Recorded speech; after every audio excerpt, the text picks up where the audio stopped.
Muy buenas tardes, mi nombre es Carlomar Zanay y tomaré el rol de cofacilitador en esta audiencia de mediación. Hola, buen día. Mi nombre es Alixet Alejandra Boite Corona y hoy seré la facilitadora de las inquietudes en el caso de Préstame Sociedad No Mínima de Capital Variable y Alexandro Dávila. Buen día, mi nombre es Noralizo Urrutia Bobadilla. Durante la audiencia yo mencionaré las características y beneficios de las MACs, así como explicaré los principios que rigen los MACs. Buenas tardes, mi nombre es Carla Alejandra Escamilla Anchondo. A continuación voy a presentar un medio alterno de solución de conflicto aplicable en materia penal. Análisis del caso. Este caso presenta un conflicto laboral y penal entre la empresa y su ex empleado Alexandro Dávila, quien se desempeñaba como demostrador y tenía acceso a la bóveda, donde se guardaban objetos de valor y dinero. A continuación se presentan los puntos claves del caso. Hechos. Alexandro Dávila trabajó para la empresa durante varios años y tenía acceso a la bóveda donde se guardaban objetos de valor y dinero. Se descubrió un fraude en la empresa debido al faltante de dinero y objetos de valor en la bóveda. Alexandro Dávila argumentó que el otro empleado que tenía la llave era responsable del fraude, pero se descubrió que este empleado estaba incapacitado en ese momento. Se determinó que Alexandro Dávila había sustituido más de 100 millones de objetos de valor y dinero de la empresa durante su empleo. Alexandro Dávila justificó sus acciones argumentando que la empresa le debía dinero y que se sentía en su derecho de tomar los objetos en cuestión. La empresa tiene pruebas de que Alexandro Dávila cometió un fraude y sustrajo objetos de valor y dinero de la empresa. Alexandro Dávila no tiene una defensa sólida para justificar sus acciones, ya que se argumentó de que la empresa le debía dinero no era su justificación para cometer ese fraude. La empresa promedió de manera legal y presentó una demanda ante el Ministerio Público correspondiente. Fuente de derivación del caso. Este caso nos ha sido remitido por el Ministerio Público, tras la denuncia presentada por la empresa Préstame SADCB en contra de Alejandro Dávila por el delito de fraude. De acuerdo con lo establecido en el artículo 187 del Código Nacional de Procedimientos Penales, este caso es susceptible de resolverse mediante un acuerdo reparatorio por tratarse de un delito patrimonial sin violencia. Primeramente hay que tener en cuenta que al optar por medios alternos de soluciones de controversia, más se realiza la posibilidad de alcanzar un acuerdo que beneficiará a ambas partes, tanto en términos morales como en términos económicos. Aunque a veces hay ciertos daños irreparables, como el caso de un accidente de mayor gravedad, y es entonces cuando estos medios pueden resultar con consecuencias negativas. Ahora bien, los mecanismos alternativos de solución de controversias MAC se rigen por varios principios claves, entre los que destacan la voluntariedad, confidencialidad, flexibilidad, imparcialidad, equidad y legalidad. Según esto, la Ley Nacional de Mecanismos Alternativos de Solución de Controversias. Estos principios aseguran que las MACs sean accesibles, justos y efectivos para resolver conflictos de manera pacífica y eficiente. Voluntariedad. La participación en los MACs es siempre voluntaria, lo que significa que las partes deben decidir libremente si desean participar o no y bajo qué mecanismos. Información. Las partes deben ser informadas de manera clara y completa sobre los mecanismos, sus consecuencias y sus alcances. Confidencialidad.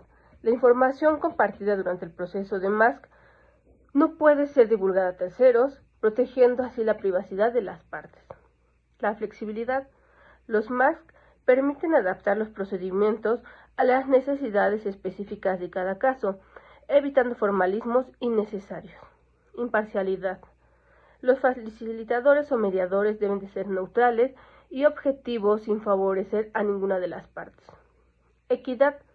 Se busca un equilibrio entre las partes, garantizando que ninguna tenga ventajas injustas sobre los demás. Legalidad. Los MACs deben respetar la ley y los derechos de las partes, y los acuerdos alcanzados deben de ser justos y legales. Además de estos principios generales, la ley también puede establecer otros principios para cada tipo de MAC, como la neutralidad en la mediación o la imparcialidad en el arbitraje. Estos principios hacen de los MAC una herramienta valiosa para la resolución de los conflictos, promoviendo la justicia y la paz social y el acceso de justicia para todos. Medios alternos de solución de conflictos. En este caso, la empresa intentó llegar a un acuerdo con Alexandro Dávila antes de proceder legalmente, lo que puede ser considerado un intento de mediación o negociación. Sin embargo, debido a la gravedad del fraude y la falta de acuerdo, la empresa decidió proceder legalmente en contra de Alexandro Dávila. Suspensión condicional del proceso en el caso de un fraude. La suspensión condicional del proceso de un mecanismo alternativo puede ser aplicable en casos de fraude, dependiendo de las circunstancias específicas del caso y legislación aplicable. Los requisitos para la suspensión condicional del proceso en el caso del fraude es, en general, para que proceda la suspensión condicional del proceso en un caso de fraude, deben de cumplir los siguientes requisitos. Pena aplicable. La pena de prisión aplicable del delito de fraude no debe exceder más de 5 años. No debe haber sido condenado previamente. El imputado no debe de haber sido condenado previamente por delito doloso. Consentimientos del imputado y la víctima. Debe existir acuerdo entre el imputado y la víctima cuando sea necesario. No opción fundada. No debe existir opción fundada por parte de la víctima y ofendido. Consideraciones especiales del caso del fraude. En caso de fraude, el juez de control puede considerar factores adicionales al decidir sobre la suspensión condicional del proceso, como la gravedad del delito, la gravedad del fraude y del daño causado. La víctima puede interferir en la decisión del juez. La negociación del imputado viene siendo la intención del imputado de reparar el daño causado y no volver a cometer el delito similar. Puede ser un afectado a considerar. La cooperación del imputado. La cooperación del imputado con las autoridades y su disposición a aceptar la responsabilidad pueden ser afectados a ser factores a considerar. En resumen, este caso presenta un conflicto laboral y penal entre la empresa y su ex empleado Alexandro Dávila, quien cometió un fraude y sustrajo objetos de valor y dinero de la empresa. La empresa procedió de manera legal y presentó una demanda entre el Ministerio Público correspondiente. La mediación o negociación no fue exitosa en este caso y la vía legal fue la opción elegida para resolver el conflicto. La suspensión condicional del proceso puede ser aplicable en casos de fraude siempre y cuando se cumplan los requisitos establecidos en la ley y el juez de control considere que es procedente. La decisión del juez dependerá de las circunstancias específicas del caso y de la evaluación de los factores mencionados anteriormente. Las inquietudes de las personas involucradas en el caso pueden variar, pero generalmente tenemos 3, de las cuales son el resultado del proceso, la duración del proceso y cómo puede afectar en sus vidas. Regularmente, estas preocupaciones pueden afectar a las partes involucradas directamente, como el acusado y la víctima, o indirectamente, como los testigos y los peritos. Las inquietudes de las personas intervinientes en un caso son diversas y pueden afectar tanto como en su bienestar emocional y como en su participación efectiva en el caso. Es fundamental que se les brinde información clara, apoyo emocional y acceso a asesoramiento legal para mitigar estas inquietudes y garantizar un proceso justo y transparente.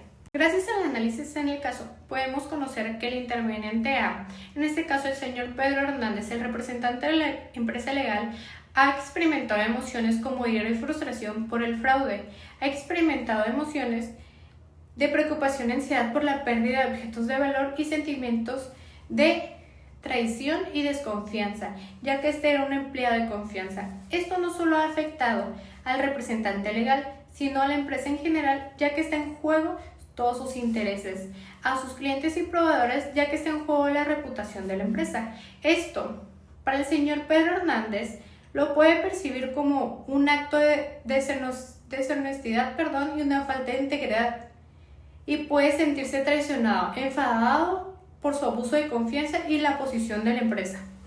Ahora vamos a conocer la parte interviniente B. En este caso es el señor Alexandro Dávila, quien puede estar experimentando emociones como miedo y ansiedad por las consecuencias legales y laborales de sus acciones, sentimiento de culpa y remordimiento por haber cometido un fraude y haber dañado a la empresa y a sus colegas.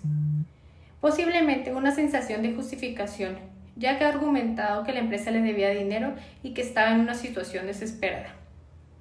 ¿Cómo le ha afectado? Esto le ha afectado en su vida personal y profesional, ya que le ha generado problemas legales y laborales, ha dañado su reputación y credibilidad. ¿A quienes más le ha afectado? Le ha afectado a sus amigos y familia directa, quienes pueden estar preocupados por su bienestar y su futuro. Conociendo que la parte interveniente A, en este caso el señor Pedro Hernández, representante de la empresa, hablaremos sobre la posición en la cual él se mantiene, sus intereses y necesidades. Primero, él se mantiene en una posición de autoridad y responsabilidad debido a que está en su responsabilidad proteger los intereses de la empresa y tomar las medidas para prevenir futuros fraudes. Sus intereses son recuperar los fondos y objetos de valor perdidos debido al fraude, proteger la reputación y la integridad de la empresa, prevenir futuros fraudes y asegurar la seguridad de los activos de la empresa. Asegurarse que Alexandro Dávila sea responsabilizado por sus acciones y enfrente las consecuencias legales correspondientes. Ahora les hablaré sobre las necesidades, de las cuales son recuperar la confianza de sus clientes y proveedores, restaurar la estabilidad financiera y la seguridad de la misma, implementar las medidas efectivas para prevenirse de futuros fraudes y proteger los activos de su empresa, asegurarse que la empresa cumpla con los requerimientos de las leyes y regulaciones aplicables. Hablaremos sobre la parte interviniente B, en este caso del señor Alexandro Dávila, hablando sobre su posición y sus intereses. Él se mantiene en una posición de vulnerabilidad y riesgo de enfrentar consecuencias legales y laborales.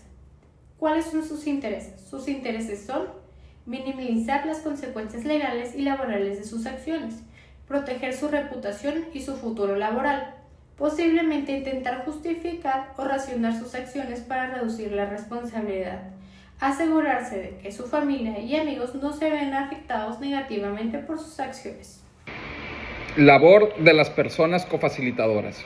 Como cofacilitadores, nuestra función principal es conducir este procedimiento de manera imparcial, neutral y objetiva, garantizando que ambas partes tengan las mismas oportunidades para expresarse y participar en la búsqueda de una solución. Nuestra labor no es juzgar ni decidir quién tiene la razón, sino generar un ambiente de confianza y respeto en el que ustedes, como partes involucradas, puedan dialogar, aclarar sus puntos de vista y, en la medida de lo posible, llegar a un acuerdo que repare el daño causado. Además, velamos porque el proceso se lleve a cabo conforme a los principios rectores de los mecanismos alternativos de solución de controversias. También somos responsables de explicar cada etapa del procedimiento, responder a las dudas que tengan y acompañarles en la construcción de alternativas de solución. Si llegamos a un acuerdo, lo formalizaremos en un documento con efectos legales, cuyo cumplimiento extinguirá la acción penal. En resumen, nuestra tarea como cofacilitadores es facilitar la comunicación, cuidar el equilibrio entre las partes y guiar el proceso hacia una resolución justa y satisfactoria para todos. Reglas de convivencia.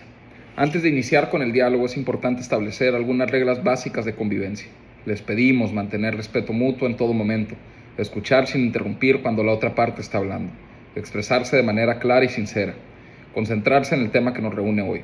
Estas reglas buscan asegurar que el proceso se lleve a cabo en un ambiente seguro, ordenado y constructivo, favoreciendo que podamos encontrar soluciones reales al conflicto. Recuerden que este es un espacio de diálogo colaborativo, no de confrontación. Finalmente, para formalizar su participación, necesitamos que ambas partes firmen el documento de aceptación del mecanismo, en el cual manifiestan su voluntad de participar en este proceso de administración de manera libre, informada y voluntaria.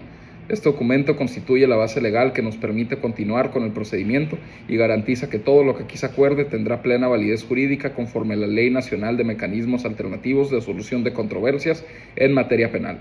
Con esta firma, las partes se comprometen a respetar el proceso y a trabajar en conjunto para buscar una solución justa y satisfactoria para ambas partes.